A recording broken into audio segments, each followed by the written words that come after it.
subject, New Immigrant Writing, Literature and Exile.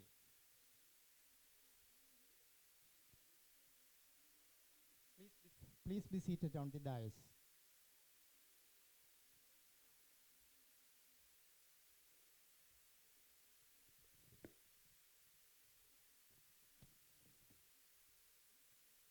Shri Sudheer, പ്രമുഖ പ്രസാധകനും എഴുത്തുകാരനും ലോക സാഹിത്യത്തിലെ നിരവധി കൃതികളെക്കുറിച്ച് ലേഖനങ്ങൾ എഴുതിയ ഒരു നല്ല എഴുത്തുകാരനാണ്.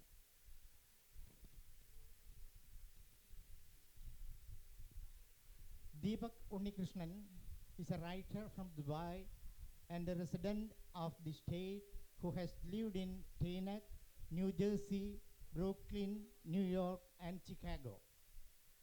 He has studied and taught at the Art Institute of Chicago and presently a teacher at New York University, Abu Dhabi.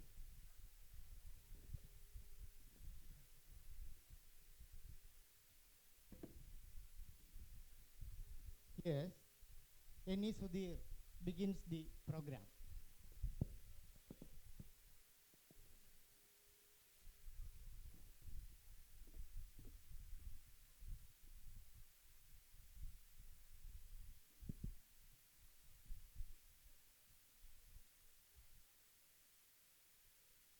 I'll introduce Deepak again. Deepak was born in Trichy and he has moved to Abu Dhabi when he was 30 days older. So he studied there and lived there in Abu Dhabi. At the age of 20, he left to US for further studies. He studied in an arts school in Chicago and currently he teaches at New York University Center in Abu Dhabi in English literature, and his subject is called The Outsider. His first book is The Temporary People, which won the Restless First Book Award for Immigrant Writing, and recently the Hindu Literature Prize from India. When he wrote the book, it became a huge bestseller across the world, and every publication from New Yorker to Hindu, Washington Post to any other Indian newspaper, everybody carried a lot of reviews praising the content and the style of fiction he has come out with in this first novel. This novel is basically about the Pravasis or the Gulf Malayalis settled in Abu Dhabi and their life. It is actually a collection of short stories, even though it is many of the reviewers and critics have mentioned it as also a novel. The different stories contains different characters, but the theme is the life of Pravasis or the Malayalis in Gulf. The importance and the uniqueness of the book is its language and the way in which it handles the subject. Before coming to the conversation, I'll just read out some pages for your interest.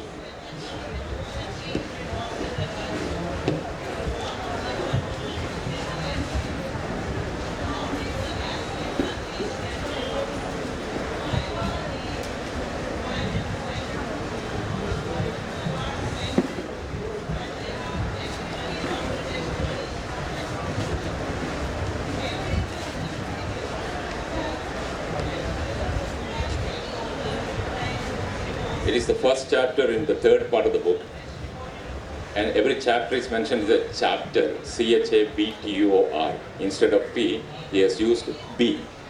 The first chapter, this chapter name is Kada, in bracket shop, Kada, in bracket story, Kadakaran, in bracket shopkeeper. It's a small chapter, I'll read out it.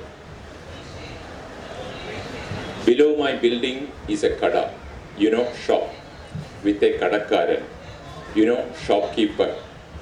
This kada, story, involves him.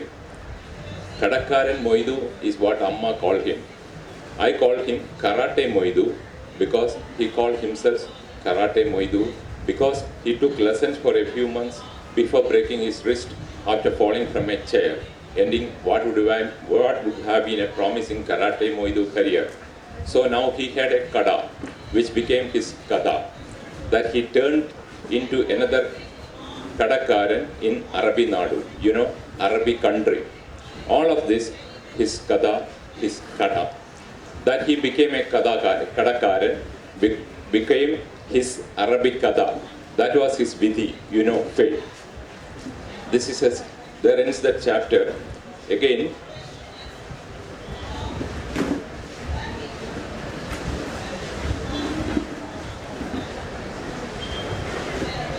one more example. That again in that part, chapter 8. It's called Ivide. Here, Avude. There. Just few lines. Ivide, Amma says, it's getting cooler, relentless rain. The dog's taking the move badly, barely eats, sleeps all day, barks all night. The neighbors have complained. Avude, I say into my phone, Nippy, snow is expected again. My boots have salt crust. The radiator in the bathroom is useless. My trousers are tearing at the crotch. It has been busy life. There is paperwork to procure. $7,565 in cash to buy a cheap American bride. A money upfront, took it or leave it deal. And full-time employment to found. Tell me again how you make your fish, I say. Avude, is the fish good? Amma wonders. What do you know about fish? Where you find time to cook fish? Come home, my boy. Ivide, Achan will buy fish. ഇങ്ങനെയാണ് ഈ കഥ നിരന്തരം പോകുന്നത്. ഭാഷ കൊണ്ടുള്ള ഒരു play, ഇംഗ്ലീഷും മലയാളവും ചേർത്തിട്ടുള്ള ഒരു പ്ലേയിലൂടെ ഒരു കഥയുടെ ഒരു പ്രത്യേക തലം ഉണ്ടാക്കുകയും അത് ലോകത്തിൻ്റെ മുന്നിൽ വലിയ രീതിയിൽ സ്വീകരിക്കപ്പെടുകയും ചെയ്തു എന്നുള്ളതാണ് ദീപക് ഉണ്ണികൃഷ്ണൻ എന്ന് പറയുന്ന എഴുത്തുകാരനെ 2017 ഏറ്റവും പ്രധാനപ്പെട്ട നോവലിൻ്റെ കർത്താവായി മാറ്റിയത്. അതും ഒരു ആദ്യ നോവൽ എന്നുള്ളതിലൂടെ ഒരു പുതിയ പരീക്ഷണ നോവൽ എന്നുള്ള നിലയിൽ നിന്ന് ആ ഒരു അംഗീകാരം നേടിയെടുത്തു എന്നുള്ളത് കൊണ്ടാണ് അദ്ദേഹം ഇന്ന് നമ്മോടൊപ്പം ഇവിടെ ഇരിക്കുന്നത്. അദ്ദേഹത്തോട് പ്രവാസം സാഹിത്യം എന്ന വിഷയത്തിൽ ഒതുങ്ങി ചോദിക്കുന്നതിന് പകരം ഈ നോവലുണ്ടാക്കി ഈ നോവലിലൂടെ കടന്നു പോകുമ്പോഴേക്ക് ഈ വിഷയത്തിൻ്റെ സമഗ്രതയിലേക്ക് നമുക്ക് കടന്നു വരാൻ കഴിയുമെന്നാണ് എൻ്റെ വിശ്വാസം. ഇംഗ്ലീഷും മലയാളം കലർന്ന് അദ്ദേഹത്തിന് മലയാളം എഴുതാനറിയില്ല, പക്ഷെ സംസാരിക്കാനറിയാം. അതുകൊണ്ട് ആ രണ്ട് ഭാഷകളിലും കലർന്നുകൊണ്ടായിരിക്കും നമ്മുടെ സംവാദം മുന്നോട്ട് പോവുക. So would you like to frame you as a Pravasi and also tell your story became a Pravasi novel, considered to be as a Pravasi novel. Do you like to address it as it is a Pravasi literature or something? I mean, it depends, you see, because when the book was released in the US, in America, because the prize is called the Restless Books Prize for New Immigrant Writing, they're like, this is a new immigrant, so it has to be an immigrant novel. But at the same time, few people knew what it was like to be from the Gulf. And I'm going to switch back and forth between Malayalam and English because this is how I speak. And also, if it's just in Malayalam, there are people here who will not understand me. That's why I'm doing this. And I asked, where are you from? This is a very American question. And I said, well, I'm from Abu Dhabi. Just tell me, where are you really from? So what they're interested in is the origin. So I don't know what to do. And when you're in Abu Dhabi, if you say, I'm from Abu Dhabi, most people will laugh at you. Because they say, no, you look Indian, you are Indian, are you Malayali? Like, yes, so that's what you are, you're Malayali. But here are the facts. It's very simple. I was born in Kerala, I'm from Thrissur, I was taken when I was a baby to Abu Dhabi, which is where I lived for the first 20 years of my life. So technically, I can't be Malayali. But when I speak to my parents with Amma and Acha, it's in Malayalam. It's always in Malayalam. It was in Malayalam as well. So when my grandparents were around, I had to choose Malayalam because they didn't know enough English, right? So back to the origin question. In the States, it's seen as a book by someone who wants to be American. But I'm not American, even though I lived in the US for 15 years, right? In the UAE, when people think of the book, they're like, it's about us. But it depends on who the us is. If you speak to people like me, children who grew up in the Gulf, they're like, these are our stories. These are not the stories of my mother or father. These are our stories, where we played football, where we wanted to play, etc., etc. But then in Kerala, it's a little different. Karyam, our association with the Gulf is ancient. It's old. So here I'm considered as, he's the one who wrote the next Pravasi novel after Aadjivatham by Benjamin, right? It's accurate to a point. Karyam, main issue last year, sometime in May, Madhrubhumi Weekly put me on the cover. So when they put me on the cover, most people would have gone, Yalara. And they had every right to ask that, because I don't write in Malayalam, right? So normally, people who they put on the cover is someone who's esteemed, someone who want to be recognized, the greats. Pinna t-shirtum jeansum itta alanna odi irikana. Then people have asked me this, right? Because I'm posing like this, like a catwalk model, and people wanted to know, who is this boy? And it's interesting, because over here there are certain conversations about the Gulf that are always talked about. And it's always, most of the time, about sacrifice. Gulfula boy, he advanichu, came back, and it's all for the family. You don't get the grey, you get the black and you get the white. You don't get stories about what it means for a father to be absent from family. You don't get the story about what it means for a mother to not see her husband or her daughter, etc., etc. You also don't get the stories of joy. It depends on what sort of pravasi you're talking about.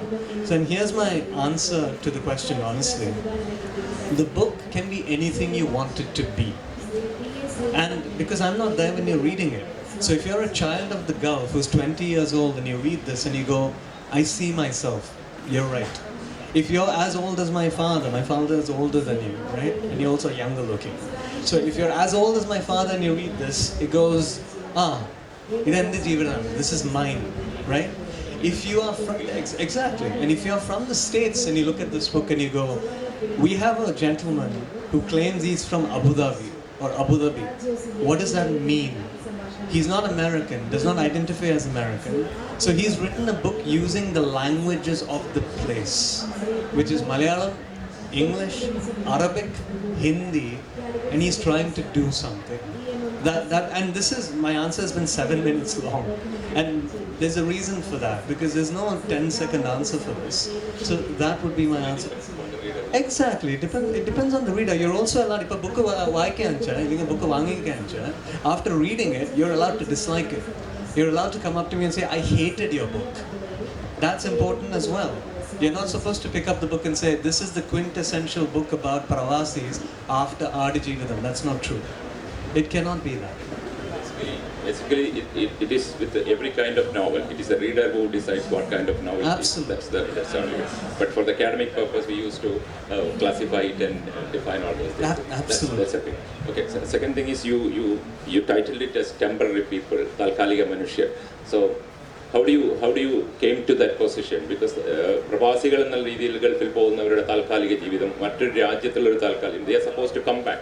Basically, the intention from the perspective of the family as well as the going people, it is they wanted to come back. That way, there is a temporariness. Other than that, even in the philosophical or in the greater sense, our life in this world itself is temporary. So, what kind of position you took in? I mean, the second part of the question, life in this place is temporary, is philosophical and intellectual. I didn't think of that at all. But when you're saying that, it makes me sound really smart, so that's exactly what I was thinking of. But for me, it was more simple. So my parents have been in the Gulf for like 40 plus years, since the 70s. So when they first came, my father was younger than me, as younger than what I am now. So he was in his 20s. So he landed in Abu Dhabi, which is closer to a desert than what it is now. And he's like, maybe 10 years, maybe 20, maybe 30, right? Amma came. And she's like, 10 varsham, maybe 20, maybe 30.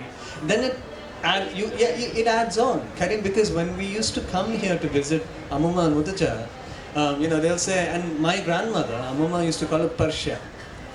When are you leaving? And and I was like 6 or 7. My Malayalam wasn't that, it's not like the greatest now, but it was hard for me to process. But there's something that has always stood out. Like when we were about to leave, I'd run to aunts and uncles and grandparents and say, okay, bye bye. Tata, bye bye. Usually what we say. My mother would say, no. You have to say, poitu varam. That's what you say. In other words, you have to say, I will go, but I'm returning.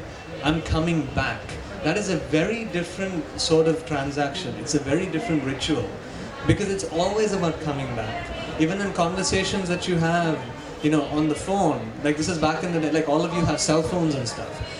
And you know this, because we have all mimicry things where they do this when you have that conversation over the phone. Hello, kekinle, hello. You do this all the time, in the 80s, right? But it was always about communication, when you're returning. So we'd come here for 2 months for summer vacation. For the first 1.5 months, we'll be going from place to place, saying hi, saying we're alive, saying how are you, saying what can I do for you, saying we're coming back. By the time you're done with this, you have to leave. Appa, when you ask me the question, what does temporary mean? It means that you're always thinking about your future. It's almost as though you refuse to live in the present. The future is always important. Weed, the house, cash, the money, eppo, when we are returning. All of that matters, right? So when I'm talking about temporary people, I'm also talking about stories. Stories that you've never heard about, of people who want their stories to be told. What does it mean to be a Gulf Pravasi? What does it mean to be a man who lived in the Gulf for 20 years? What does it mean to be a woman who lived in the Gulf for 20 years? What does it mean to be a child who hasn't seen his mother or father? What does it mean to be a child who's always received money from UA Exchange is one of the sponsors, I see that, right? I grew up with UA Exchange. What does all of this mean? And in a country where you're not allowed citizenship, where you've been there for so long, that when you leave, my parents, when I say Nad, I'm talking about the Gulf. Gulf, they will be old. My parents are old. They came to the Gulf as young people. They're leaving as old men and women, right? Or as an old man and an old woman. അവിടെ ഒരു വ്യത്യാസമില്ല. ഇപ്പോൾ Gulf പ്രവാസി എന്ന് പറയുന്നത് മറ്റു സ്ഥലത്ത് അമേരിക്കയിൽ പോയ ആളെ സംബന്ധിച്ചിടത്തോളം ഈ ടെമ്പറൽനെസ് വേണമെന്നില്ല. They can settle there, they mean not come back. But ഗൾഫിന്റെ സംബന്ധിച്ച് ഒരു സാങ്കേതിക പ്രശ്നം കൂടി ഉണ്ടെന്ന് എല്ലാവരും തിരിച്ചു വരണമെന്നില്ലേ? Absolutely. കാര്യം ഇപ്പോൾ അമേരിക്കയെ പറ്റി സംസാരിക്കുമ്പോൾ the main issue is America gives you hope. You can get the green card, and that's part of the problem, because almost every Indian man or woman I've met, I say almost, not everybody, in the States have always asked me, so do you have your green card? After asking me what I do for a living and how much I make, do you have your green card? Do you have a green card? I said, dude, we just met. Why? Why is it so important? Karim, American if you don't have the green card, it's as though you have failed. And we don't talk about failure, and when I say we, I'm talking as me as a Malayali. We don't talk about failure here, because you're expected to get the green card. You're willing to do anything to get the green card. And I've been in that position as well. My mother was sick, and my sister called me and said, Garambitur, can you come? And I chose paperwork over my mother. I said, Patila.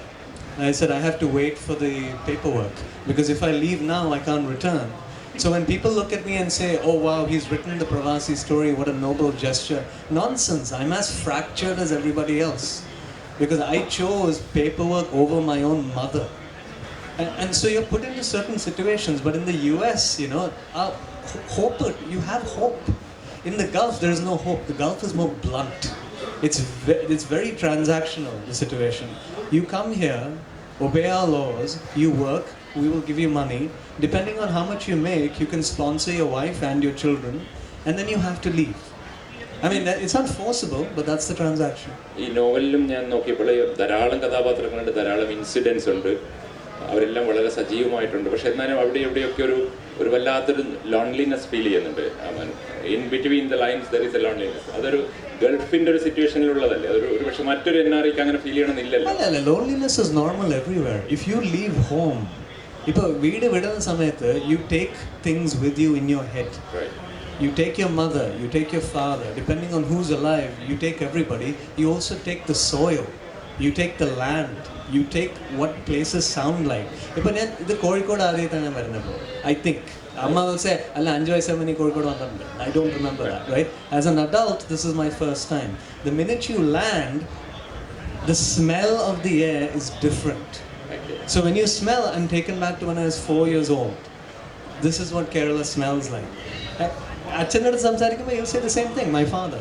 Say it smells a certain way, right? So to assume that only the Gulf Malayali or only Gulf Pravasis feel isolation is nonsense. Especially if you look at the States. When you go to the United States, geographically the distance is longer, right? So if something happens at home, if a family member is ill, it'll take you 24 hours to make it back. By that time, anything can happen. From Abu Dhabi to Kerala, it's 4.5 hours. I think the issue with isolation is it depends on what you've left behind. My father was lucky to take my mother, or in the sense they got married after. Okay. So my mother was there, so he has an advantage. They could live together. Exactly. I was there with him, my sister was there with them. Big advantage. Among all my cousins, me and my sister were the only ones who had family nearby. Most of my cousins lived away from their father, and that's affecting them now. Karyam, you don't have time to communicate simple things. If you're in the 5th standard, you get a good grade on your report card, you want to share it with your father, and all you're doing is you're saying, let me call Acha. Achane vilichu paraya. He's not there. That interaction you have with your boy or your girl in person is very different. The isolation also comes from dreaming too much about what you're missing. Kalyanatha povan pattilla. You can't attend marriages, right? Family Exactly. Acha marichu, illenga amma marichu, illenga ammayi marichu, amma marichu, like your relatives die and you can't go, right? Amma maricha samayathu amma illa. When my grandmother died, my mother was not there. Achamma maricha samayathu achan illa. When my grandmother from my father's side died, my father wasn't there, but she was unconscious, but he had to get on the motorbike and be driven. You don't forget these things. You never forget these things. When people talk about death, they say, oru 5-10 varsham kayina no problem. You will forget. You don't forget. That pain is always there. You learn to live with the pain. Absolutely. Appa, the question should be a little bit more specific. What sort of isolation does the Gulf Pravasi deal with compared to, say, an Indian in the States, compared to an Indian in the UK, compared to an Indian in Europe? And it's also got to do with professional class. Class is very, very important. As you said, പ്രവാസം എവിടത്തേക്കായാലും ഈ പറയുന്ന ദേശം അല്ലെങ്കിൽ നമ്മൾ വിട്ടുപോകുന്ന നാട് അങ്ങനെയുള്ള കുറേ നൊസ്റ്റാൾജി ആയിട്ടാണ് പോകുന്നത്. ഇപ്പോൾ റഷ്ദിയൊക്കെ പറഞ്ഞിട്ടുണ്ട് എല്ലാ പ്രവാസിയുടെ മനസ്സിലും അവൻ്റെ ദേശം കൊണ്ടുപോകുന്നു എന്നാണ്. The land itself is in his mind. പക്ഷെ നിങ്ങളുടെ കാര്യത്തിൽ ഒരു ചെറിയ വ്യത്യാസമുണ്ട്. അങ്ങനെ ഒരു തോന്നലുണ്ടോ? Because you didn't left a home. You reached there at the early infant stage and you lived there and grown up. Yeah. Is there any difference you feel? No, when you leave, if achanamma vidana samayatha you're leaving home, when you leave your mother and father, this is personal, I'm not generalizing. You're leaving your home. That's it. But for the first time in my life, so I was 20, as you said, when I left for the States. Vidana samayatha, I'm in the aircraft, and the first thing I do as a 20-year-old young man leaving for the States is I started crying. And of course, crying like a man, like trying not to cry. The stewardess is coming over to us. Is anything wrong? So no, nothing's wrong. And for the first time in my life, I understood what happened to Amma and Acha when they left Kerala. Naatile vacation samayathu varumbo departure samayathu what they do, it made sense for the first time in my life, because I was leaving home. When I was visiting Kerala, I was visiting the home of my parents. But when I was leaving Abu Dhabi, I was leaving my home. But that changed everything for me. Kind of for the first time in my life, I got it. Because when Amma would say, we have to go see your grandmother. I'd say, Patila, no, we don't want to do it. Because I'm a stupid teenager. When I was in 12th grade, you have to apply to colleges. Amma wanted me to go to Christ College, which is in Irnalakoda, which is next to my grandmother's house. And I said, no, that's not going to happen. My grandmother never got a chance to experience me in Irnalakoda, and I was happy when she died. But now it's okay, because my grandmother died, I'm like, oh, thank God, I don't have to study in Kerala anymore. And when you're young, you're such an idiot. Or maybe I should say, when I was young, I was such an idiot. I'm less of an idiot now. But you only learn these things as you get older. And so now I'm in the same situation as my mother and father were in the 80s and 90s. They're old. They're going to return to Kerala. And I'm going to be maybe in Abu Dhabi or in the States or maybe in Bulgaria because that's where my partner is from. And I'm going to worry. That's what you do. And this is what it means to a Pravasi, to answer your question very simply. If you're sleeping and the phone rings, when you get up, the first thing you think is, Ara Meriche. Who died? That's basically what you're thinking. And you know, it's like wired into you simply because I think us Malayalis are very morbid creatures. We think people are dying all the time. But that moment for 2 seconds, right? When you think something is wrong, that's what it means. Because you're not there. You're not there, right? So when you're not there, what do? You cope. C-O-P-E, which rhymes with hope. H-O-P-E. In the first initial years, up to 20 വയസ്സ് വരെയുള്ള ജീവിതത്തിൽ, you felt Abu Dhabi as your home, no? Abu Dhabi is home. Okay. There's no question. See, even though we're talking about the pain, there is also joy in the book. If a pustam aichande, you say, there is so much pain in your book, Unnikrishnan. I'm like, yes, but there is also joy. That's life. Abu Dhabi, there's no hesitation. Abu Dhabi is home. Malayalam is home. I don't say Kerala is home. Okay. Malayalam is home. Because when I hear Malayalam, അമ്മയെ വിചാരിക്കും, അച്ഛനെ വിചാരിക്കും, അമ്മൂമ്മയെ വിചാരിക്കും, മുത്തച്ഛനെ വിചാരിക്കും, അച്ഛനെ വിചാരിക്കും, അമ്മായിയെ വിചാരിക്കും, അമ്മാവനെ വിചാരിക്കും. All my relatives come into the picture when I hear Malayalam. But it's not Malayaliness. It's it's the language, right? It is there, even in the book also, written in English, but മലയാളിത്തം നിറഞ്ഞൊരു പുസ്തകമാണ്. മലയാളിത്തം നിറഞ്ഞ ആദ്യത്തെ English പുസ്തകമാണെന്ന് വേണമെങ്കിൽ പറയാം. മലയാളിത്തം ഈ ഭാഷ കൊണ്ട് മലയാളിത്തത്തിൻ്റെ ഒരു വിഷ്വൽ ഇമ്പാക്റ്റ് ഉണ്ടാക്കി എന്നുള്ളതാണ് ഈ നോവലിൻ്റെ ഏറ്റവും വലിയ പ്രത്യേകതയായിട്ട് ഞാൻ കാണുന്നത്. ഒരു വിഷ്വൽ ഇമ്പാക്റ്റാണ് ഉണ്ടാക്കിയിട്ടുള്ളത്. അതിലേക്ക് നമുക്ക് തിരിച്ചു വരാം. ഈ ഗൾഫിലുണ്ടായിരുന്നു അല്ലെങ്കിൽ മറ്റൊരു സ്ഥലത്ത് നിന്ന് പറിച്ചു നടപ്പെട്ടൊരു ജീവിതം നയിക്കുമ്പോൾ ആസ് യു സെഡ് പെയിൻ ഉണ്ടായിരുന്നു, പ്ലഷർ ഉണ്ടായിരുന്നു. ഈ ജീവിതത്തിൻ്റെ ഏതാണ് നിങ്ങളുടെ ഈ നോവലിലേക്ക് വന്ന് അല്ലെങ്കിൽ ഒരു നോവലിസ്റ്റ് ആക്കിയത് ആ പെയിനാണോ, അല്ല ഒരു റൈറ്റർ എന്നുള്ള നിലയിൽ ഒരു പ്രമേയം എന്നുള്ള രീതിയിൽ ആ ഒരു അസ്വസ്ഥതകളെ നോവലിലേക്ക് കൊണ്ടുവരികയാണോ ചെയ്യുക? ഏതായിരുന്നു ആ ഒരു അറിഞ്ഞൂടാ. I don't know. And here's why I say that. ഇപ്പോൾ ബുക്ക് എഴുതുന്ന സമയത്ത്, when I was writing the book, I wasn't sure what I was doing. This is why I finished the manuscript, showed it to a teacher of mine. Her name is Janet Dissonier. When I enjoyed you, I asked her a question. What am I doing? And she looked at me and she just laughed. I said, Deepak, if you ever publish your book, the critics will tell you. I would have what you did. So the question is, what it gets amplified the most, the pleasure or the pain or the joy, and when did that happen? And I'll tell you a story. Cherry Guttiya samayathu, and I'll switch back and forth now a little bit. And achchante veedu Thrissur. Appo achchante veetinde aduthu oru beach undu. So Acha will point. So there was a beach next to my father's house, and he'll point to the beach and say, "Mone, njan inda vayasaya samayathu, idu jeedu, adu jeedu, etc., etc." And I was so bored. He was just basically telling me what he did as a little boy, right? I teach at New York University. I take my students to Abu Dhabi, and this is basically what I say. You see, when I was your age, right over there, I used to play football. I have become my father. Achanai. I spent 25 years of my life trying not to be my father, and I am now basically the carbon copy of my dad. The class I teach, The Outsider, is an homage to my city, Abu Dhabi, and my parents. I've become that. So when you talk about it, Mone, എനിക്ക് 10 വയസ്സായപ്പോൾ ഞാൻ ഒരു ice cream കഴിച്ചു. ആ കടപ്പയില്ല. So when I was 10 years old, I had ice cream at a shop and it's not there anymore.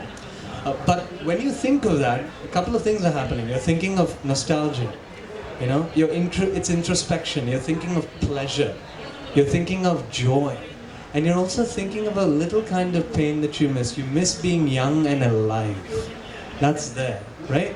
So when I started the book, I started writing the book because I wanted to remember places. Not Kerala. I wanted to remember Abu Dhabi. But as I was writing about Abu Dhabi, I started remembering Kerala. It's the strangest thing. Absolutely strange. Ipa my amma maricha 97. My grandmother died in 97. Muttashi marichappa 98. So that's my last living relative, right? After 98, I didn't come to India for 10 years. So in 2008, I land in Bombay. And it was the strangest experience because for the first time I'm not landing in Kerala. I didn't go to Kerala. That did something. Because I'm like, this feels awkward. This feels weird. So can you just imagine what it's like for my parents? My Malayalam is, it's pretty decent. It's not bad. But I can't talk about certain things with my father. My vocabulary, even if you read, and to be perfectly respectful to anyone who writes in Malayalam, I don't read Malayalam. Benjamin I read it in English and he's sitting right there, so thank you for being here. But I'm reading this and going, huh, okay, so it's speaking to a certain geography that I understand. But I don't speak about this with my father because we don't talk about the Pravasi experience in my house. We don't sit down and say, Acha sambar, let's talk about the Pravasi experience now after having some sambar. We don't do that. We live our lives. I argue with my mother. I argue with my father. We don't talk while we eat because everyone's busy on their phone checking Facebook and WhatsApp. We're normal. It's when you go beyond the normal, right? And when you start thinking about what it means to be a Pravasi, that's when you start rethinking what your life meant. നൊസ്റ്റാൾജിയുടെ കാര്യം പറഞ്ഞപ്പോൾ നമ്മുടെയൊക്കെ സാധാരണ ജീവിതത്തിൽ നമ്മളിപ്പം സാധാരണ എല്ലാ കാര്യങ്ങളും നടക്കുമ്പോൾ നമ്മുടെ മനസ്സിൽ നൊസ്റ്റാൾജിയ ഇല്ല. പക്ഷേ ഒരു പ്രവാസിയുടെ ജീവിതത്തിൽ നൊസ്റ്റാൾജിയ നിരന്തരമായിട്ട് അനുഭവപ്പെടുന്നുണ്ടെന്നുള്ള തോന്നലുണ്ട്. അതെങ്ങനെയാണെന്ന് അതിനെക്കുറിച്ചൊന്ന് പറയാമോ? ഇപ്പം 80s ഫിലിം കാണുന്ന സമയത്ത് when I used to watch films in the 80s, Malayalam films, you always had the Gulf Malayali, the NRI, right? He'd land at the airport and he'd have the cooling glass and the cap and the radio link, Akai TV and everything. That was the quintessential example. This was basically what my family looked like. My father, he didn't have the glasses, but we'd have the TV or the camcorder or the chocolate or whatever it is, and then we'd put them in the bag and then it would be a procession. We'd go to the house and we just came from the Gulf, come on in, have some Kit Kat and leave. And then people will talk about it, right? But it's a performance. It is so ritualistic because it's always about success. Nobody returns, sits in their house and talks about failure. It's almost impossible to talk about failure. So there was a magazine that I just came across, Kerala Calling, right? And it's about how wonderful and successful Malayalis have been. And power to the people, they have been. But it's not always about success. For everyone who's been successful, you have names that have disappeared. People who are invisible, who want to talk but who don't know what to do. They've spent too much time away, right? And they don't know how to talk about things. How do you explain things to them? How do you explain heat? How do you explain loneliness? What do you do after you read that? You can empathize, but what does it mean to really empathize? What does it mean to go up to someone and say, I don't understand. I don't know what it means to be this or to be that. I think we, again when I say we as Malayalis, have romanticized the Pravasi experience. Even in film. Even തിരിച്ചു വരുന്ന പ്രവാസിക്ക് പോലും ദീപക് പറഞ്ഞതുപോലെ ഒരു successful ആണെന്ന് അഭിനയിക്കേണ്ടി വരുന്ന ഒരു അവസ്ഥയുണ്ട്. അവിടെ ഒരു വലിയ സ്ട്രഗിൾ അവൻ ഫെയിൽ ചെയ്യാം. തിരിച്ചു വന്നാലും ഒരു സ്ട്രഗിളാണ്. അതൊരു വലിയൊരു അവസ്ഥയായി മാറിയിരിക്കുകയാണ്. Absolutely. When I used to speak to my parents, തിരിച്ചു വരുന്ന സമയത്ത് back in the 80s and the 90s എല്ലാവരും ഉണ്ടായിരുന്നു. You had everybody. Now when I return to houses, I only see houses. I don't see people. ആൾക്കാരില്ല. You just have these empty palatial mansions. They look wonderful. Marble and Arabic carpentry and all of that.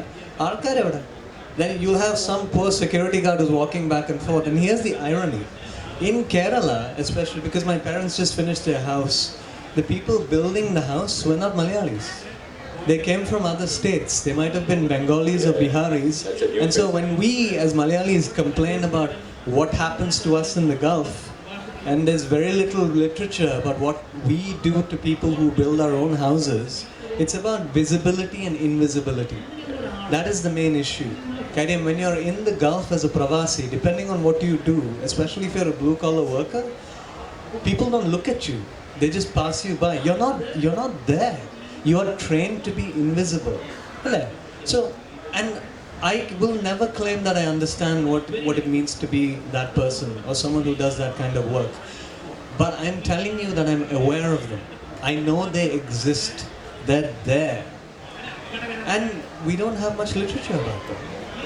ഈ പ്രവാസത്തിൻ്റെ ഒരു അവസ്ഥയെക്കുറിച്ച് തിരുവനന്തപുരത്ത് session ഉണ്ടായപ്പോൾ മുകുന്ദൻ പറഞ്ഞൊരു കാര്യമുണ്ട്. എല്ലാ പ്രവാസിക്കും ഒരു ഇരട്ട ജീവിതം ജീവിക്കേണ്ടി വരുന്നു, ഒരു double life.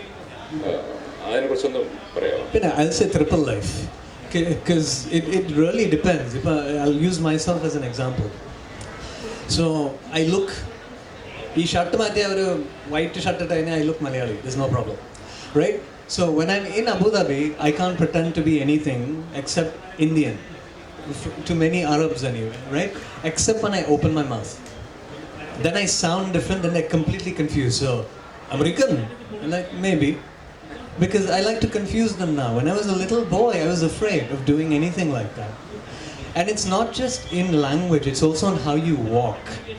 There's a confidence in how you walk. So people look at me and say, you must be American. So why?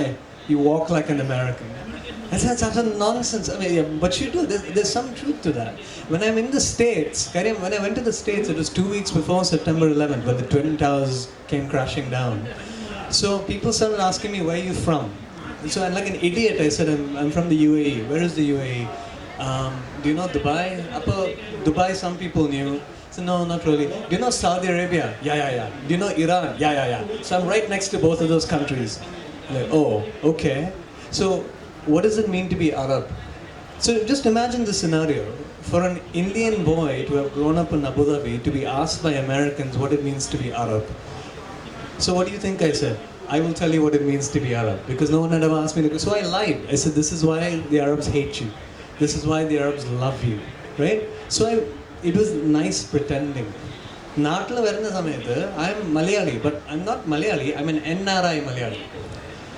My language isn't good enough. So, and this is interesting because in Kerala, Malayalam is, people praise the language as they rightly should. There's such a tradition here as far as literature is concerned. But when I speak Malayalam with people who know I speak English as well, the response is usually in English. So my question to some of you here who will do that to me later on in life is, if you want my Malayalam to improve, if you continue speaking to me in English, how in God's name is my Malayalam going to improve, right? But it's also about status. It's about highlighting the fact that you have a certain diction with the language and you can converse with me in English. And അമ്മായിമാരുടെ അടുത്ത് സംസാരിക്കുമ്പോൾ അതുണ്ടാവില്ല. കാര്യം അവർക്ക് English അറിയില്ല. So when I speak with my aunts in Malayalam, they don't respond in English because they don't know English. There's no, Deepu from Abu Dhabi, the NRI. I'm just Deepu, that's it. We're just having a conversation. All of this is important. All of this is about identity. And when I come here, my language changes. The English changes. My presentation changes. I try to speak Malayalam as much as possible because I don't want to forget it. And this is important. States in the Samayata, I'd go to YouTube and YouTube Malayalam videos and languages so that I wouldn't forget the language. Because my parents weren't there. Achanam ammയുടെ സമയം കഴിയുമ്പോൾ, when they are dead, who do I speak with? Right? So I need to have techniques in place so I don't forget the language, because if I stop speaking Malayalam, my parents are dead. Metaphorically dead. Yeah? When they actually die, if I stop speaking Malayalam, I've forgotten my parents. That's a part of your identity as well. So this is what I tell people. They say, what are you, man? Who are you? Because my students ask me this all the time. Professor, I have an issue with identity. I said, okay, fine. And they ask me, what are you? And this is my answer. And it's the truth. I'm not bullshitting. I am from Abu Dhabi. My language is Malayalam and English. But I'm also from Kerala because my parents are alive. And I'm also from the States. It's about cities. It's never about nationality.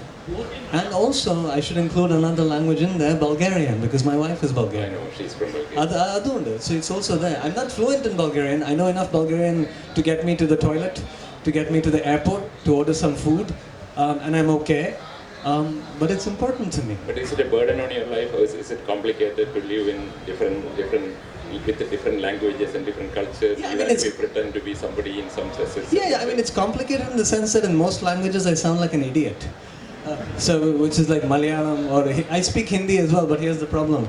Hindi mein baat karega? Yeah, koi baat nahi bhai sahab. The problem is I have to convert it from Malayalam. I don't know. So this is how it goes: Malayalam to English to Hindi. So if you're like Gandhi and you have patience, we can have a wonderful conversation in Hindi, right? But if you're not, you're like, "Arey bhai, kya kar rahe tu?" Oh, it's fine, we can speak in English because clearly you can't speak Hindi. No, it doesn't complicate anything. English is the only language I read, write, and speak in. That's where my fluency is amplified.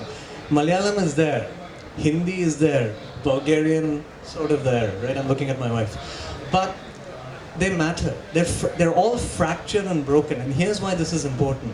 If you ever lived in the Gulf as a pravasi, right? If you didn't know Arabic, but you only knew like 50 or 60 words, you can communicate. Language is about communication. Language is not about amplifying your, your finesse with the tongue. It's about telling someone, this is what I feel. This is why I feel what I feel. But here, I only have 50 words. But it takes you to roots, no? As you said, when your parents are not known, so you have a root. Language is your root to Kerala. No? Language is my root to everything. Okay. Malayalam is my root to parents. Actually, അത് മലയാളികൾ പ്രത്യേകം പഠിക്കുന്ന ഒരു കാര്യമാണ്. നമ്മൾ മലയാളികൾ മലയാളത്തെ കൈവിടുന്ന ഒരു അവസ്ഥയിലേക്ക് വരികയാണ്. അപ്പോൾ നമ്മുടെ രക്ഷിതാക്കൾ ഇല്ലാതായിക്കഴിഞ്ഞാൽ മാതാപിതാക്കൾ ഇല്ലാതായി കഴിഞ്ഞാൽ എവിടെയാണ് നമ്മളെ റൂട്ട് നിൽക്കുക എന്ന് പറയുന്നത് ആ ഭാഷയിലാണ് എന്ന് പറയുന്ന ഒരു വലിയ മെസ്സേജാണ്. പിന്നെ നമുക്ക് കുട്ടികളില്ല. We don't have children, right? So there's nobody to pass the language on to. So it's like, here you go, little Tommy, here you go, little Jimmy, take the language and fly. കുട്ടികളില്ല. So all we have are ourselves. So when I speak in the tongue, right? കടക്കാരൊക്കെ വായിച്ചല്ലേ? When you read it, it's very different to when I read it. But that's important because your inflection, your roots, your tongue, your soil, your experiences, all of them come into fruition when you read it. That's why language is language play എന്തുകൊണ്ടാണ് novel ഇത്രയധികം വന്നത്? Language play ഒരു 2-3 പ്രശ്നങ്ങളുണ്ടല്ലോ. ഒന്ന്, that has been accepted globally. That's even for us it's a strange thing. ഒരു international ഓഡിയൻസിൻ്റെ ഇടയിൽ അങ്ങനെ ഒരു language വെക്കുവാനുള്ള ഒരു ധൈര്യം പ്രധാനം, അതേസമയം അത് അക്സെപ്റ്റ് ചെയ്തു എന്നുള്ള ഒരു സിറ്റുവേഷൻ വേറെയുണ്ട്. ഒരുപാട് സ്ഥലത്തുണ്ട് ഈ നോവലിലെ ഒരു ചെറിയ ഭാഗം കൂടി വേണമെങ്കിൽ ഞാൻ പറയാം. Chapter 5, taxi man. Hello, good morning, where to please? Yes, Dubai, no problem. But Dubai where? No, that place not far distance. I sure this time less going out traffic from Abu Dhabi past 10 o'clock time. Everybody in office time, that time. Should make there in an hour and a half maximum. Inshallah. What address again? Don't know. Place sure? Must be old industrial place. But I have phone with GPS and your phone also GPS. I put GPS now. Then we go Dubai. Okay. ഒരു ഭാഷയുടെ എല്ലാ നിയമങ്ങളെയും തെറ്റിച്ചുകൊണ്ട് രണ്ട് ഭാഷകളെയും രണ്ട് സംസ്കാരങ്ങളെയും ലാംഗ്വേജിലെ ഒരു നോവലിൻ്റെ ഒരു കഥയുടെ ഭാഷയിൽ കൊണ്ടുവന്നിട്ട് ഒരു അന്താരാഷ്ട്ര തലത്തിലേക്ക് അത് സ്ഥാപിക്കുകയാണ് ഒരു എഴുത്തുകാരനില്ല. അങ്ങനെ ആ നിലയിൽ ഒരു എഴുത്തുകാരൻ ഏറ്റെടുത്ത ഏറ്റവും വലിയ ചലഞ്ചാണത്. എന്തായിരുന്നു അതിൻ്റെ ഇന്റൻഷൻ? ഒന്നുമില്ല. ഇപ്പം ഞാൻ സംസാരിക്കുമ്പോൾ I switch back and forth between Malayalam and English when I speak. So when I write, it's very similar. The syntax changes. So I learn languages by ear. Maybe there's another intention as well, because the writer Juno Diaz refuses to italicize his Spanish, and he's militant about it. He says, Spanish and English, I don't see the difference, they're both languages. And it's very similar to that. So if someone, a publisher from the States or in the West tells me, if you put pachakari as a word in your book, which means vegetable, I don't think people will understand. So maybe you should explain what pachakari means. And so it changes the sentence and the meaning completely. Especially when you say, little Johnny went to buy pachakari. Pachakari is usually grown in gardens, and sometimes pachakari could be eggplant, zucchini, carrots, occasional tomatoes, but tomatoes don't grow in the winter, so now hopefully you understand what pachakari means. Let us move on with the story. I mean, I'm being facetious, right? But most writers who get asked this question don't have English as their native tongue or as their only tongue. Adu maatralla, you need to learn other languages in the sense that when you see another language in a book, guess.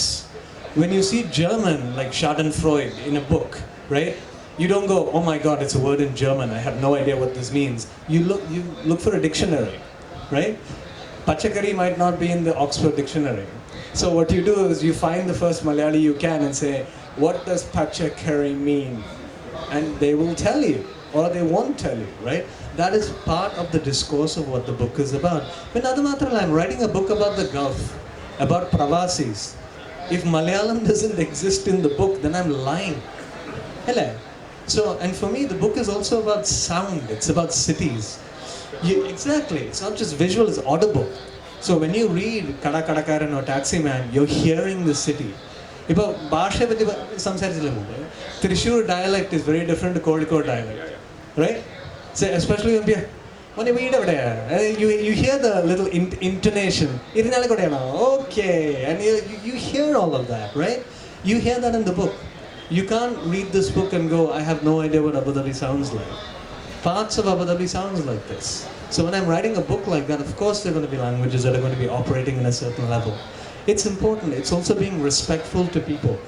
It's also being respectful to the countries they come from. And it's also me saying that because I don't completely understand English syntax and grammar, I'm going to write the book any way I please. There was only one goal in mind at the very end. I'm talking too long, I know, sorry. At the very end, which was, if the book was never published, so be it. But I wanted the book to be published in the way that I wrote it. There was no compromise at all. As far as most people accepting the work is concerned, it's luck. Also, when you have 6 people accepting the work, the other 6 are afraid to say that it's a bad work. So you have a little bit of pressure. Like, is the work good? 7 people said it's good. Oh, so maybe it's good. Okay. Luck is a huge factor. ഈ ഭാഷ എപ്പോഴെങ്കിലും പ്രശ്നമായോ എഡിറ്റേഴ്സിന്റെ ഇടയിലോ അല്ലെങ്കിൽ ക്രിറ്റിക്സിന്റെ ഇടയിലോ? എപ്പോഴും. When you have an American editor looking at this and saying, back to Pachakari again, my God, what are you doing? But they also need to trust you. As much as I trust editors need to trust writers as well. And I should give credit where it's due. I've mentioned my wife a lot, who's sitting in the front row. Right. She's the only person who's read every draft, the 6 or 7 drafts. And she's responsible for the book being the way it is. She doesn't speak Malayalam, she speaks Bulgarian, English and French. But there was architectural issues with the book that she helped me fix. And my editors also made useful suggestions. They trusted me. But she could identify those Malayalam words now without any help from you. Exactly, because when you're reading as a young kid and you see words, forget German or Malayalam, when you read English for the first time and you see words that you don't understand, you try and guess, like my students do, or you try and look it up. So it teaches you a lot about language because it teaches you how to read. And I respect her as a reader, so when I sent it to my editors, it was almost finished. And they said, and if you're a good editor, you know when the work is complete. You're like, I think fiction എന്നുള്ള തരത്തിലൊരു realistic ആവാൻ ലാംഗ്വേജിന്റെ ഒരു importance ലോകം മനസ്സിലാക്കിയതുകൊണ്ട് ഇങ്ങനെ novel ഇറക്കാൻ പറ്റുന്നത്. കുറച്ച് മുമ്പാണ് ചിലപ്പോൾ ഇതുപോലൊരു ഭാഷാ പ്രയോഗത്തെ അംഗീകരിച്ചു എന്ന് വരും. ഫിക്ഷന്റെ ഒരു സർവൈവലിന് ഫിക്ഷന്റെ ഒരു റിയലിസ്റ്റിക് അപ്രോച്ചിന് ലാംഗ്വേജിന്റെ ഇമ്പാക്ട് അത് വേൾഡ് മനസ്സിലാക്കിയിട്ടുണ്ടെന്നുള്ളതാണ് ഒരു. Absolutely, because it's also about timing. ഇപ്പോൾ ഈ ബുക്കിന്റെ first award it was called the restless books prize for new immigrant writing. അത് കിട്ടിയ സമയത്ത് Trump was not the president of the US. So once they elected him, they're like, we need to find immigrant literature. Just think about it. Like, that sort of timing. Adu maatralla, then when I was shortlisted for the Hindu, and this is a true story, because on the shortlist was Arundhati Roy, Prayag Akbar, Anis Salim, Meena Kandasamy. Adu kandappa I'm like, yeah, there's no way I'm going to win. Chennai kandapo. So we'll just go there, see Chennai and come back. So I just went in a t-shirt and jeans, right? Then you get absolutely surprised by what language കഴിഞ്ഞാലുള്ളൊരു aspect എന്ന് പറയുന്നത് സ്റ്റൈലാണ്. Style in the very beginning, I'll just read out few sentences. It's the first chapter called Gulf Return. In a labor camp somewhere in the Persian Gulf, a laborer swallowed his passport and turned into a passport. His roommate swallowed a suitcase and turned into a little suitcase. When the third roommate, Privy and vital to the master plan, ran away the next morning with a new suitcase and passport, he made it past the guard on night duty, onto the morning bus to the airport, past the board ticket agent at check-in, past security, past pat-down and a rummage through his suitcase, past using the bathroom once, twice, thrice, to pee, to shit, to sit, past duty-free, where he started at chocolates and loose magazines and currencies, past families eating fast food in tracksuits or designer wear, past men and women sleeping on the floor, past his present, past the gold in the socks, the cranes in the sky, petrol in the air, dreams in his head, past God and devil, the smell of mess halls, past, I don't think, we don't have time. So how did you reach there? It sounds like I don't think, even in a Latin American context, a magical or so-called magical realism kind of a style you have But it's not there everywhere. Yeah, I mean, look, so for me, language is about rhythm. When you read it, you should, like, when you read it exactly the way it's supposed to be read. You know, in a labor camp somewhere in the Persian Gulf, a laborer swallowed his passport like tick, tick, tick, tick, tick, tick. That's how it's supposed to go, right?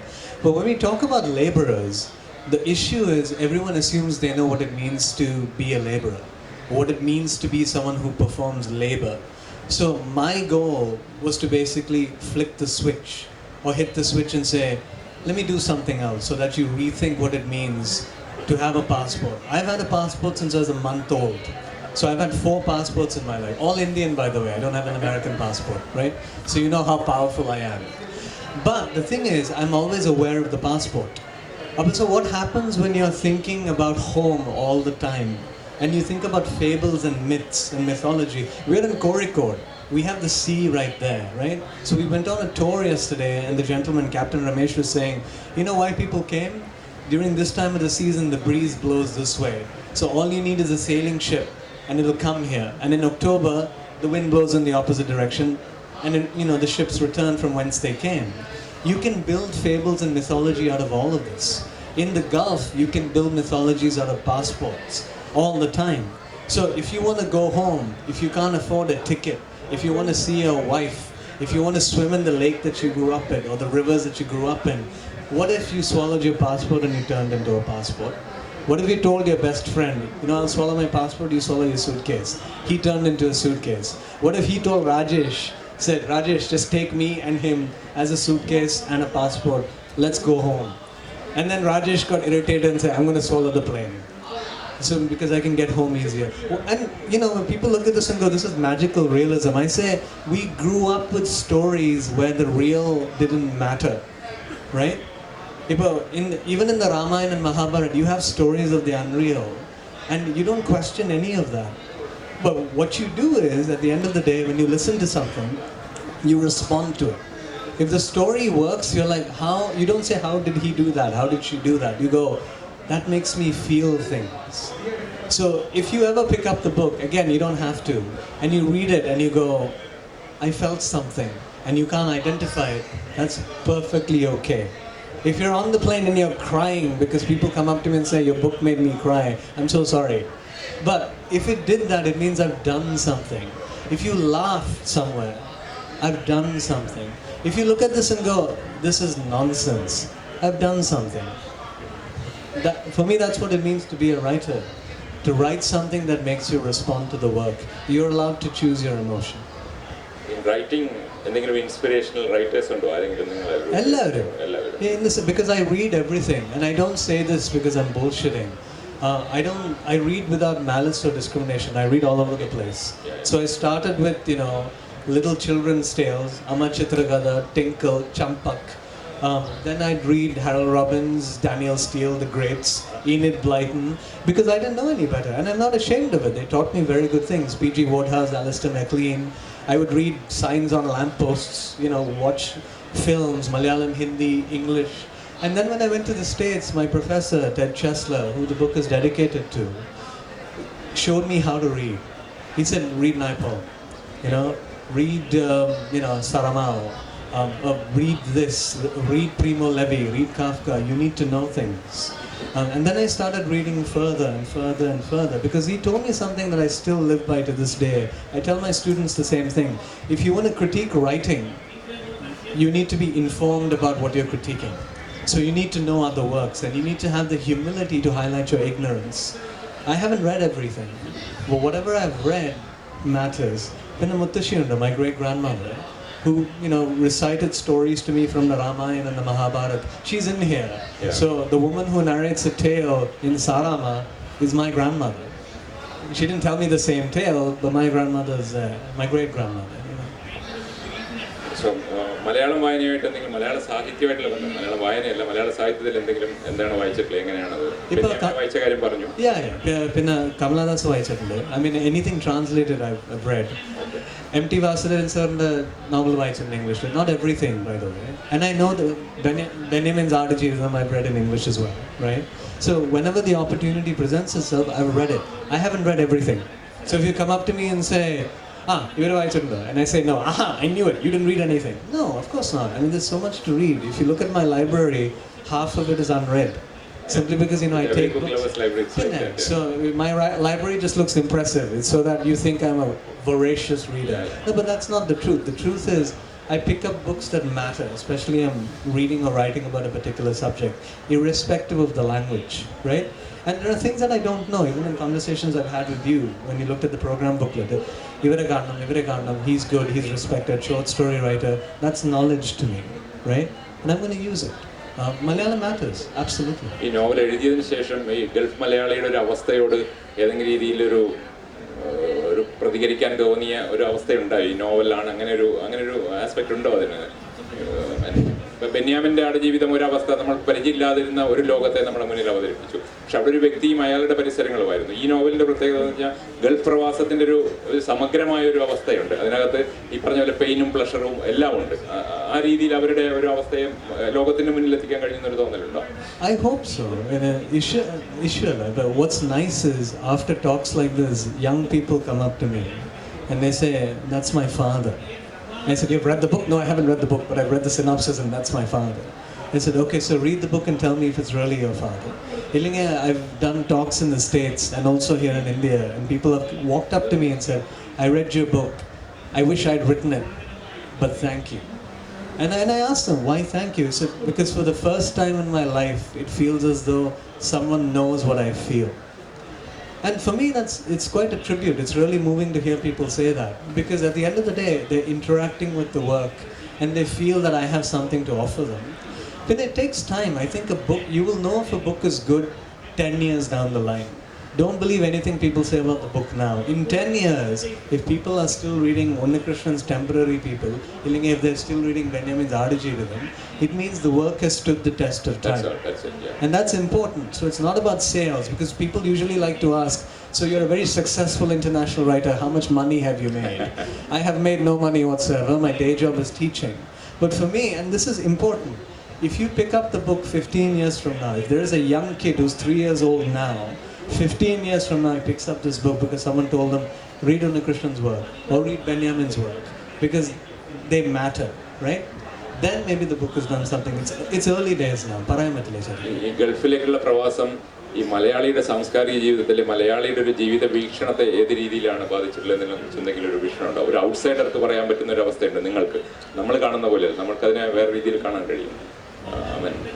How it affected the entire Malayali culture and there are different versions in Yeah. I mean, what you need to understand is, if you have never been to the Gulf and all you believe are the stories that people tell you when they return, you don't believe them.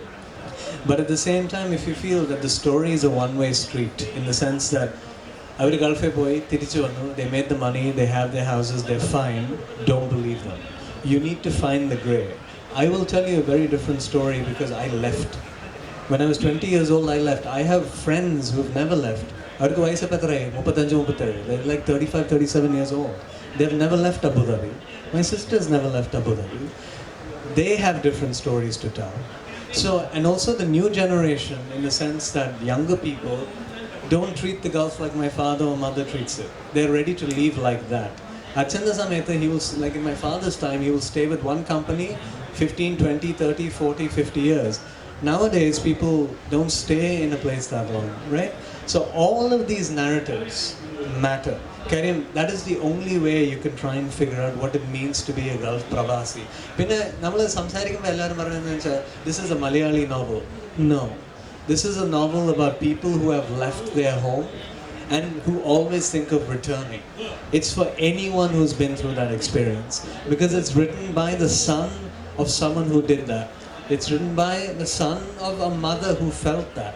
And it's written by someone who, there's no other way to say it, loves Abu Dhabi in a very complicated way, you can say. ഒരു പുതിയ ഒരു സാമൂഹ്യ സാഹചര്യത്തിൽ, ഒരു digital വേൾഡിൽ ഈ പ്രവാസം എന്ന് പറയുന്ന ആ ഒരു കോൺസെപ്റ്റ് തന്നെ വേറെ രീതിയിലേക്ക്, വേറെ അർത്ഥതലത്തിലേക്ക് പോവുകയും ഈ നൊസ്റ്റാൾജിയ ഇല്ലാതാവുകയും നമ്മളിപ്പോൾ ഇവിടെ ഇരുന്നുകൊണ്ട് ലോകത്തിൻ്റെ ഏത് ഭാഗത്തുള്ളവരുമായിട്ട് കമ്മ്യൂണിക്കേഷൻ സാധ്യമാവുകയും, സോഷ്യൽ മീഡിയ, ഫോർച്ചുനേറ്റ്ലി വാട്സാപ്പ് ഒരു തരത്തിലുള്ള സോഷ്യൽ മീഡിയ ഉപയോഗിക്കാത്ത ആളാണ് ദീപക്. അപ്പോൾ എന്താണ് ഈ പുതിയ പ്രവാസത്തിൻ്റെ ഒരു അവസ്ഥ? ലോകം മുഴുവൻ ഒരു ഒറ്റ മൂലയിലേക്ക് വന്ന് നിൽക്കുന്ന ഒരു അവസ്ഥ? I don't think so. Because here's a term that I hear a lot: global citizen. എന്നെ കാണുമ്പോൾ ആൾക്കാർ പറയുന്നത് വെച്ചാൽ, oh, you must be a global citizen. And I'm like, what does that mean? If I'm a global citizen, then I have to basically confess that I know how everyone operates, irrespective of the country they're in. And that's not true. I can't have that knowledge. For me, global citizenry or transnational citizen, that's another term that I hear a lot. It's about the privilege of movement. What is your passport? Honestly, that gives you a certain authority over what you can be or what you're supposed to be. And an American passport, and I can go anywhere. And of course I'm a global citizen because I have the American passport. With an Indian passport, you wait in line. You apply. You fill out the application. Then you wait. Citizenship is a privilege in the sense of what sort of citizenship you possess. There are people who are not citizens. We're in a moment where the Rohingyas are being slaughtered. So you have refugees. You have, people who are displaced, internally displaced person. So when you have all of these people who are fighting for paperwork, and what you truly believe is you're a citizen of the world, then with due respect, you might want to rethink what that means. Karim, it's a sexy thing to say nowadays because we're all connected. I don't think we're all connected. I think we like to think we are connected, but when push comes to shove, we pick a side. We always pick a side, and that's not cool. Which is a very academic way of saying is I don't agree with that. I'm not a global citizen. I'm from Abu Dhabi. My language is Malayalam and English. If time permits, can you read just a few lines? Okay, so this is how this opens, and it's called limbs. So there exists this city built by labor, mostly men who disappear after their respective buildings are made. Once the last brick is laid, the glass spotless, the elevators functional, the plumbing operational, the laborers, every single one of them begin to fade before disappearing completely. Some believe the men become ghosts, haunting the facades they helped build. When visiting, take note. If you are outside and there are buildings nearby, ghosts may already be falling. They may even have landed on your person. I think it's time for the audience to... Oh, thanks. Exactly. Okay. So I'm saying this with due respect. Even when you speak to me in English, you have the American tint of flavor in the language itself, right? Yes. Which state did you practice at? Philadelphia, Pennsylvania. Yeah, okay. So on the East Coast. So as a doctor, as a member of someone from the East Coast, the inclusivity comes almost automatically because brown people, especially Indian people, are held at a certain standing in the US. We're the richest minority in the US, Indian Americans. You absolutely exist in literature. You're written by writers like Jhumpa Lahiri or Akhil Sharma, and even in works that I'm thinking of writing myself. But you're also talking about the joys and pleasures of being accepted. And what I'm saying is, sometimes it's easier for people to accept you when you're a man of standing, when you're a physician, and they need you, right? And you're also seen extremely accepting of soil and land. And what I mean by that is you can switch back and forth. So Malayalam samsarikkumbol, you speak like a Malayali. English samsarikkumbol, you speak like an American, because I hear it, right? Yep. That helps as well. You absolutely exist in literature, but sometimes I pay more attention to other people simply because I believe there's more of you in literature. If you were Hispanic, if you were coming from Mexico, El Salvador, Honduras, Venezuela, right? Maybe you might not have the same courtesy and respect that was offered to you. And you also went to the States at a time when they opened immigration up. And now we're living in a time where you have a man or a gentleman who loves rage. I'm glad people accept you and love you for what you are. Once we're done, tell me the secret of your youth, because you look spectacular. ഒന്നോ രണ്ടോ ചോദ്യം കൂടി ചോദിക്കാനുള്ള സമയമേ ഉള്ളൂ. അടുത്ത session ഇവിടെ ആരംഭിക്കേണ്ടതുണ്ട്. അതിലുള്ള പ്രമുഖ വ്യക്തികൾ ഇവിടെ വന്നിരിക്കുകയാണ്. അതുകൊണ്ട് ഒന്നോ രണ്ടോ ചോദ്യം വളരെ ചുരുക്കിയിട്ട്.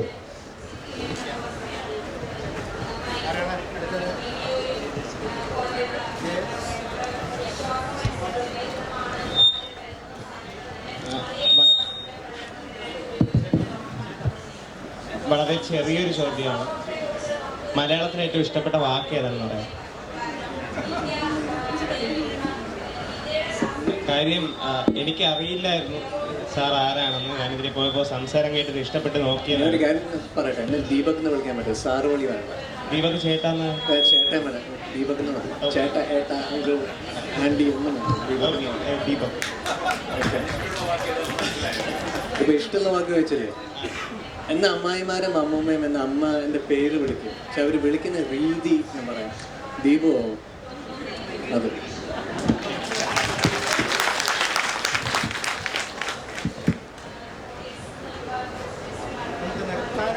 നിർത്താനുള്ള സമയമായിട്ടുണ്ട്. അടുത്ത പുസ്തകം അടുത്ത് ഇറങ്ങാൻ സാധ്യതയുണ്ടോ? എനിക്ക് അറിഞ്ഞൂടാ മാഷെ, I have no idea. But I'll tell you this much, I'm reading. So there's another book, I'm absolutely positive. അതിന് 10 കൊല്ലം എടുക്കുന്ന എനിക്ക് പറയാൻ പറ്റില്ല. And hopefully it will take only like 4 or 5 years, but hopefully I'll write it. Inshallah, like we said. ഈ session അവസാനിക്കുകയാണ്. ആദ്യ പുസ്തകം കൊണ്ട് തന്നെ ലോകത്തിൽ വലിയ എഴുത്തുകാരൻ എന്നുള്ള അംഗീകാരം നേടിയ ദീപക് ഇനിയുള്ള പുസ്തകങ്ങളിലൂടെ മലയാളത്തെയും മലയാളിത്വത്തെയും ലോകത്തിൻ്റെ മുന്നിൽ വലിയ രീതിയിൽ അടയാളപ്പെടുത്തട്ടെ എന്ന് ആഗ്രഹിച്ചുകൊണ്ട്